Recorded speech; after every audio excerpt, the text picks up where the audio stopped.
So I'm going to run you through some notes here on a reading strategy. And this is going to be a pattern for this unit where I'm going to give you notes on a reading strategy. You will take those notes. We'll practice with a familiar video clip or two, and then we'll turn around and we will apply that reading strategy to a section of The Great Gatsby.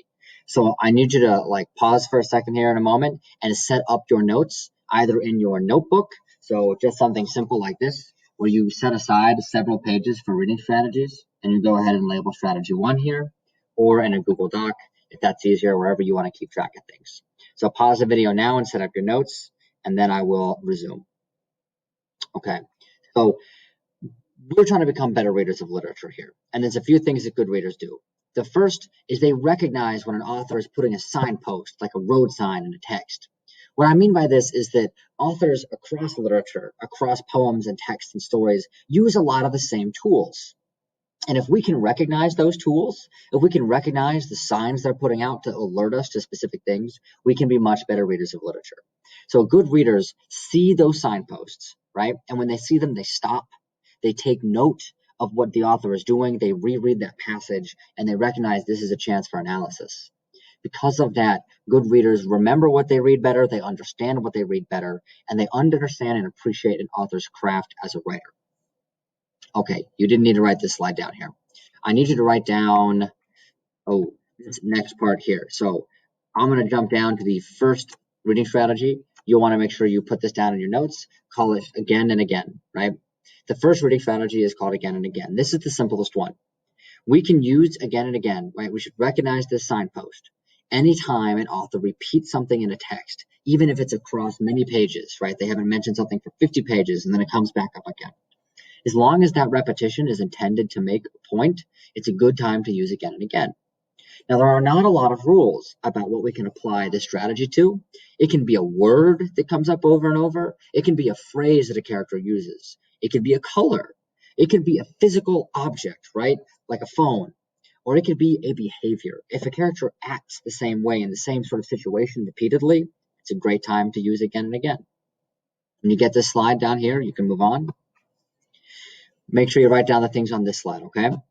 This is about what again and again helps us discover. By paying attention to how repeated things change over time, we can discover a few things. One, evolving themes. You should have talked about theme last year in Humanities 1, and hopefully you remember that a theme is often the big sort of moral takeaway that we're supposed to learn from a story. So something like, love transcends all difficulties, or time heals all wounds, or, greed can be very dangerous. Those sorts of things are themes. We can also help become more aware of the important symbols. You should have studied symbols last year in Humanities 1 as well. A symbol is a physical object that represents something non-physical, something abstract. So, for example, a luxury car, right, a fancy BMW or Mercedes might represent wealth or materialism. Or you might say something like, a lot of you came up with symbols to represent your own generations, and you pick things like the internet or your phones to symbolize how hooked in you are to technology. So again and again can help us find those symbols because they are usually repeated in a text. Another thing, and I have this highlighted because this is probably a new literary term for you, that using again and again can help us find, is motif. A motif is a lot like a symbol because it's one thing that represents something else. But unlike a symbol, which has to be physical and concrete, like a coffee mug, a motif can also be abstract.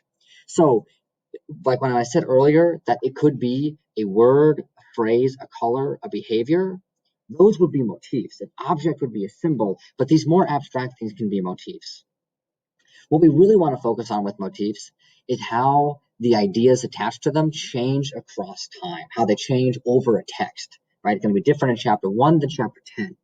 That can help us figure out what we're supposed to learn about this object, what we're supposed to figure out what the author is trying to say.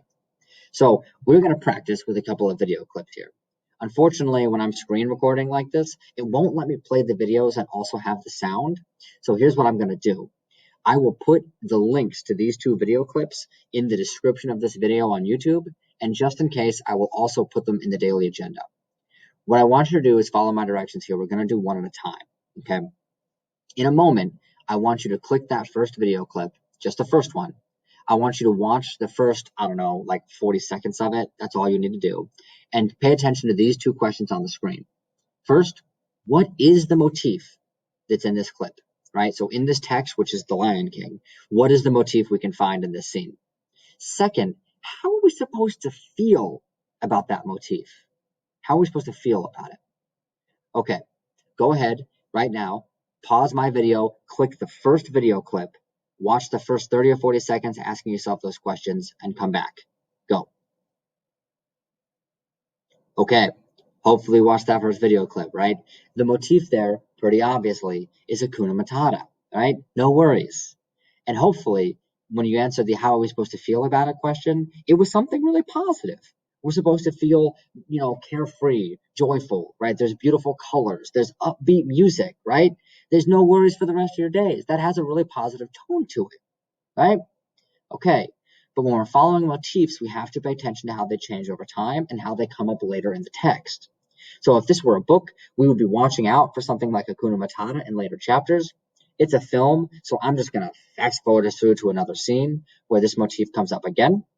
So in a moment here, you'll pause my video, you'll go down to the description or the daily agenda, click the video clip number 2, watch it, watch the first minute or so, the first minute and a half during the conversation between Simba and Nala, and answer the same question. What's the motif? How are we supposed to feel about it? Okay, pause me, go watch the video, and come back. Alrighty. Should have watched the second video clip by now. Hopefully, you saw the motif is the same again, right? Simba says to Nala this time, Hakuna Matata. It's something I learned out here. But this scene feels a lot different than the other scene, right? There isn't upbeat music. There isn't a lot of beautiful color. It's darker. It's more somber. It's got a more serious tone. Clearly, we're supposed to feel a little bit more serious and subdued about the topic. And then we see that Simba is now using Hakuna Matata to run from his problems, to avoid his responsibility, right? Suddenly, we feel a little bit differently about Hakuna Matata. And so tracking how that changes is very powerful. And back here, when I said that it can help us find an evolving theme, this is an example of one of those themes. So even if we don't know exactly what the film is saying yet, right, we know it has to do with facing your problems, with taking on responsibility, with your duty to your people, maybe with growing up, right? And we may not know exactly what the filmmaker is saying about those things right now, but we can tell from tracking this motif that they're important. Okay, so hopefully you wrote something in your notes about this example to remind your future self, right, of the connection between a motif like Hakuna Matata and a theme like a thematic topic, right, like fulfilling your duty or growing up and not avoiding responsibility. Cool. Oh, from here on out, right, we'll be applying this in Gatsby. We're going to ask ourselves why things keep coming up again and again, and we're going to use those moments to try to discover motifs, things like theme, conflict, even stuff like foreshadowing. Make sure you've got that down in your notes. I want to see your notes when you come to class, and we're going to hit the ground running with the book when we start reading, and I'm going to ask you to apply again and again to chapter 1.